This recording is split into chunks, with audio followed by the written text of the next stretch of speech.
আচ্ছা, আজকে আপনি কি বই নিলেন? আজকে মোটামুটি দু একটা বই নিয়েছি, কমিক্স নিয়েছি আর সঞ্জিত চক্রবর্তী নিয়েছি। হাতে আছে, দেখতেই পাচ্ছেন। আচ্ছা, সরকার বুক সাপ্লায়ার্সে আপনার আসা হয়? হ্যাঁ, প্রায় আসা হয়, মাসে দু তিনবারই আসা হয়। আর আহ, বই প্রচুর কেনা হয়। আমাদের এখানে আপনার মানে বিভিন্ন ধরনের সব বই পেয়ে তো যান আপনি। হ্যাঁ, সব পাবলিশার, প্রায় সব পাবলিশার্সের বই পাওয়া যায়, বুক ফার্ম, বিভা, পত্রভারতী। আহ, প্রত্যেকটা বইয়ের কালেকশন থাকে। শেষ হলে আবার নিয়েও চলে আসে ওনাদেরকে বললে। খুবই ভালো। মানে অর্ডার দিলে আমরা তাড়াতাড়ি হ্যাঁ, নিয়ে চলে তাড়াতাড়ি আসি। আপনার দিয়ে আসে। আমাদের এখানে এসে ভালো লাগে তো। অবশ্যই ভালো লাগে। একটু আরো যারা বাকি আপনাদের বন্ধুরা আছে হ্যাঁ, এখানে আসার জন্য বলবেন। অবশ্যই।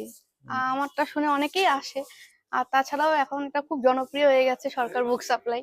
তো প্রত্যেক পাবলিশার্স এর বই এখানে পাওয়া যাচ্ছে। তো এক কথায় হ্যাঁ, মানে সব ধরনের বই আমাদের এখানে আছে। অ্যাভেলেবেল। মানে তো খালি গল্পের বই না, মানে গল্পের কম্পিটিটিভ। বই, কবিতা, হ্যাঁ, কম্পিটিটিভ সমস্ত ছোটদের রকমের জন্য এক্সাম, সবকিছু রয়েছে। ছোটদের জন্য কমিক্স, প্রচুর কমিক্স রয়েছে। কমিক্স যারা পড়তে ভালোবাসে